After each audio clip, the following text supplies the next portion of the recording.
you hear a knock on the door, and someone just simply goes and just opens the front door without looking outside. And in they come. Typically 2 or 3 home invader robbers will rush in. In the first 30 seconds, they're going to beat you down, they're going to secure you somehow, get everybody in the house all together, and just be in control. As a responsible person with growing concerns for your privacy and personal liberty, you want to know where we're headed and what you can do about it. We ask the experts what you need to do to take prudent and responsible action to safeguard your family's wealth and well-being, and what basic first steps will help you to be aware and prepared.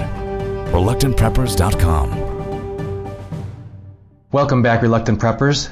Our guest today is founder of CrimeDoctor.com, Chris E. McGoey, an internationally known author, trainer, speaker, a private investigator. He's also a security consultant. He's an expert in the fields of security management, crime and loss prevention, investigations, and premises liability. And he specializes in the anticipation, recognition, and appraisal of crime risk. He's here on Reluctant Preppers to talk to us about what we can do as individual homeowners and families to increase the physical security and safety of our residences, considerations both from outside and from within the home, and in a special way to talk with us about what a safe room is, what it offers to increase the security and safety of a homeowner, and what considerations and resources people should be aware of when considering whether adding a safe room to their new or existing home is the right choice for them. We'll also try to field some viewer questions that have been submitted over the past week in anticipation of this, and we welcome Mr. McGoey here as an expert to our channel. Thank you for joining us here, Mr. McGoey. You're welcome. Glad to be here. Now, on that topic, if you could give us just a brief understanding, your biography is extensive on your website, CrimeDoctor.com. It sounds there as though you carry a record number of certifications, many different fields of expertise in the area of security. But if you could help our homeowner, family members know from your standpoint, what of your background specifically prepares you to come here and talk to us about the physical security of their premises, of their home? Well, many things, including I'm old, so I've been around a lot of years and I've seen a lot of things. I've been in the business of crime prevention and security management for 4.5 decades. I've operated my own security consulting business and private investigation business for over 31 years. What I do largely is I survey properties and I evaluate properties. And I tell people how to reduce the crime risk on virtually any property type. I've worked with most of all of them around the country and around the world. So I think what my total of my education, training, and experience in all these years have just taught me how to do the evaluation and what are all the tools and what are all the possible solutions that you could apply to almost any given situation. And then when I look at an individual property, case by case, then I just have a good menu to choose from based on how serious the risk is or how small the budget is or what the circumstances are. There's a solution to every problem. Some are very, very simple. Some are complex and expensive. So that's kind of the long and short of it. And now on your website, CrimeDoctor.com, you've got articles, pages specifically devoted to home security and home invasion prevention and survival. So if you could, with the limited time available here in this format, hit some of the high points that press to your mind when you're approaching an individual homeowner about steps that they should take to assess and to improve the physical security of their residence. Well, you'd have to clarify for me. Are we talking about home invasion or are we talking about burglary? Well, let's start with burglary for a few minutes and then switch the topic to home invasion, if you would. Okay, because we're talking about two different criminal types for the most part. A burglar, almost by definition, they're going to burglarize an unoccupied dwelling. So your single-family home, your condominium, your apartment, the criminal does not want you home. They want to be able to break in or walk in, steal all of your stuff, and walk out undetected. So it's that simple. So ordinary common home security techniques will be effective against this type of a criminal. Either with home burglary or home invasion robbery. If you think of your home as a box, it's got 6 sides to the box, a ceiling, a floor, 4 walls, and the only entryway into the box is through doors and through windows. And when you think of it in that way, it becomes a simple matter. Well, I could fortify these windows or those doors. Again, depending on the risk. If you live in a upscale area, a low crime area, then you don't need to do too much. Probably just closing your door and locking the door, latching the window is good enough. If you're in a high risk area or you have a high risk lifestyle, then maybe you need to do a little more. Maybe you need to fortify those openings a little better. And there's techniques and strategies to do that. And I won't go into that unless you ask me specifically. When you look at residential properties, what are the most common gaping vulnerabilities that you see in that regard? Sure, people leave their doors and windows standing open. I mean, I could take you into almost any neighborhood in any city, drive down the street. We'll find a home, a single-family home now, with the garage door standing open. And the door leading inside the house from the garage is unlocked. Or the front door is standing open for ventilation in the summer, or the windows are open for ventilation. And this is during the day and at nighttime. You can literally drive down the street and pick the house that is easily accessible. And that's the way criminals work. I mean, they're not that smart. They're not that talented. They don't have a lot of skills. They're probably intoxicated on alcohol or drugs. So they don't want to do a lot of heavy lifting. They're going to take the path of least resistance. So they're looking for the easy target. So that's obviously one of the strategies. In your neighborhood, you don't want to be the easiest target in your neighborhood. If a burglar has got his mind set on burglarizing someone, let him get someone else. Let him get the guy down the street, but not you. So if your place presents itself from the street as being one that is more secure, more often than not, they'll just bypass you. If we could transition the discussion to what's different about a home invasion rather than a typical burglary. A home invader is a different animal. He's a robber. That's why they call them home invasion robbers. They want you home, unlike the burglar.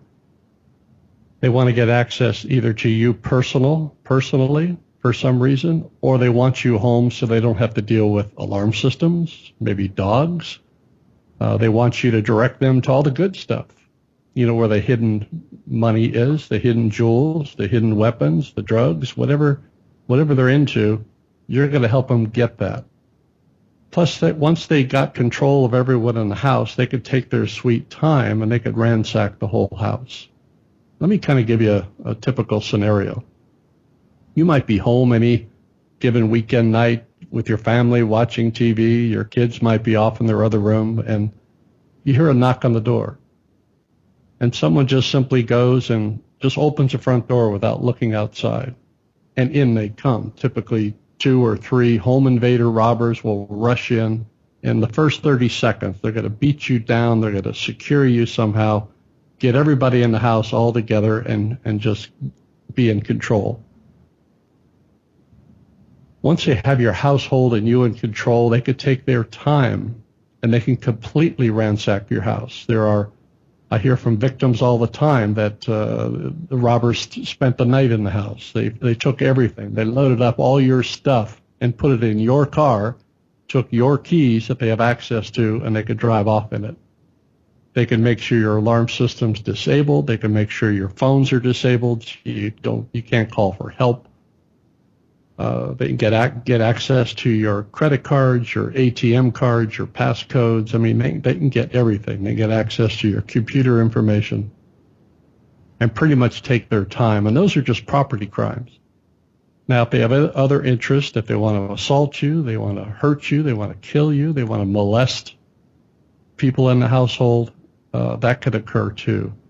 So it's a very, very serious situation. So to that extent, you want to prepare your family and your home to deal with that home invader. And in preparing for a home invasion, what are some of the first steps that people should look to? Well, it's a graduation from the burglary preparedness. In preparing those doors and those windows, those are the entry ports. So you start shutting places down and fortifying those openings. So I always tell people, the clients that hire me to help them through this process, is you need to start from the beginning, and you need to have a family plan. You need to have a family meeting. If you're a family of one, you have a meeting with yourself. If you have a larger family, you meet with everyone, and you talk about this concept. Now, I do these things sometimes with neighborhoods, and we'll all huddle together, we'll go out on the street, and we'll just look at someone's house from the street and say, okay, everybody pretend that you're a burglar or a home invader. How would you approach this house? And everybody come up with different ideas. But it's surprising that it's how obvious it is. Everybody will say, well, here's a window standing open. I would go for that. Or if I go up and knock on the door, or I would look under the mat for the hidden key or the flower pot or wherever, something might be hidden. And pretty soon they'll see for themselves, man, if I just close these windows, or if I want to have them open for ventilation, I'm going to put a secondary device in the window, like a little dowel or stick in the track that'll prevent it from opening more than 6 inches. I'm going to fortify the deadbolt on my front door. I'm going to make sure my door is nice and strong. And I'm going to put a heavy-duty strike plate in that door so someone can't simply come up and kick the door open. That they're going to have to make a lot of racket before they get through that door. And then you talk about in your family meeting about having a plan. If someone knocks on the door or rings the bell, you have to teach your families to not simply walk up and open the door. Even if you believe you live in the best neighborhood in the country, you need to find out who's on the other side of the door before you open it. Plain and simple. And you have to teach all of the children that technique. That alone will prevent probably the majority of the home invasion robbers that are able to get immediate access to you. Now, the same thing goes with windows. Windows can be broken if you live a high-risk lifestyle, or if you're in a high-crime enough of an area, then you might have to fortify those windows a bit more. And there's strategies for that, from preventing them from being forced open to prevent the glass from being broken. There's different types of glazing you can get to make the window shatterproof, or at least delay entry for a period of time so you can get the police coming, get the cavalry coming. So that's a standard technique in all of this stuff. You want to put up significant barriers. You want to make the property look safer from the street. One good way is have that alarm sign in your lawn, advertising that I have an alarm, or I might have an alarm. That alarm might be set. If you break in, that alarm might go off. The police might come and arrest you. For most burglars or home invaders, that's enough. Why not just get down the street and get the home without those systems in place? Or they might come up and try your door. If the door is locked, they can't get in, they might put their shoulder to it. They might try to kick it a couple of times. If they don't get in, then they'll simply go down to the next place. And then you add layers to that. As your risk gets higher, or you have a greater desire to be more safe, you could add layer on top of layer on top of layer until you're living in a bunker. Now, some of our viewers had sent in questions about that they wouldn't want the first indication to them to be when somebody was actually at their door, but they would want to know whether someone was coming onto their property, coming even close, that sort of thing. Are there specific techniques that you recommend for that, for perimeter monitoring? Unfortunately, that's too vague of a question. A perimeter doesn't mean anything to me. I don't know how far away that is. I don't know if there's any structures in between. I don't know what the sight lines are, what kind of visibility we have. But just going with the vague question, that's what fences are for. Things that define your property line. So even if it's a low fence, and I take groups out all the time and show them, here's a property with a fence that's about 3 feet high. Well, you can almost step over it. But that low fence defines that beyond that fence is private property. Now, if you support that with a sign, a no trespassing sign, for example, a beware of dog sign, I got to beware of dog sign on my gate. And guess what? I don't own a dog. Or people will put a dog bowl out on their front porch, this big bowl, or a collar out there with a large neck size to indicate maybe you have a large dog. I mean, things like that are in the areas before you get to the door that are sort of sending the signal to, potential burglars or home invasions that this is a protected house. So a fence, a gate, the fence could be varying heights. It just depends on what the situation is.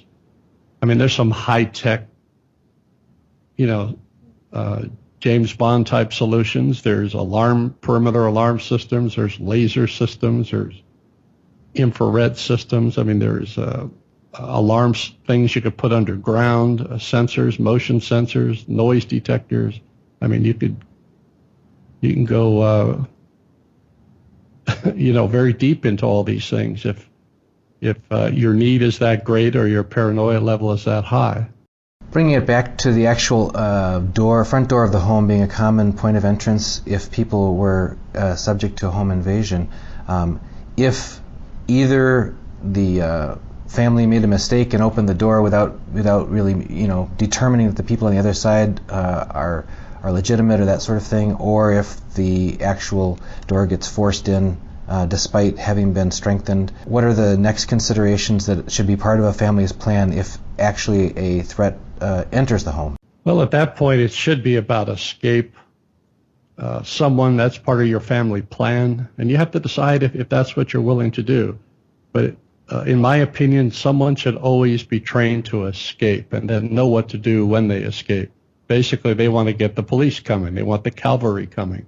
That sort of starts the stopwatch, letting the invaders know that the police are coming, and now, I got to get out of there. So however you do that, depending on the configuration of your house, if you have back doors, if you have windows, people can get out, have a plan. And every family member, they'll really get into this too, about where I'm going to go, what I'm going to do, and if I'm going to run to the next door neighbor's house or across the street, or exactly what I'm going to do. You work out all those details. And you could have drills. You could do it once a year.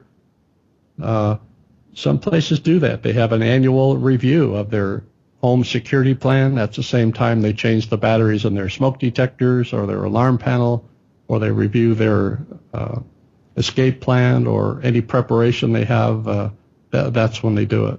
And that's an interesting concept about somebody having a designated role of being the one to escape and to call for help.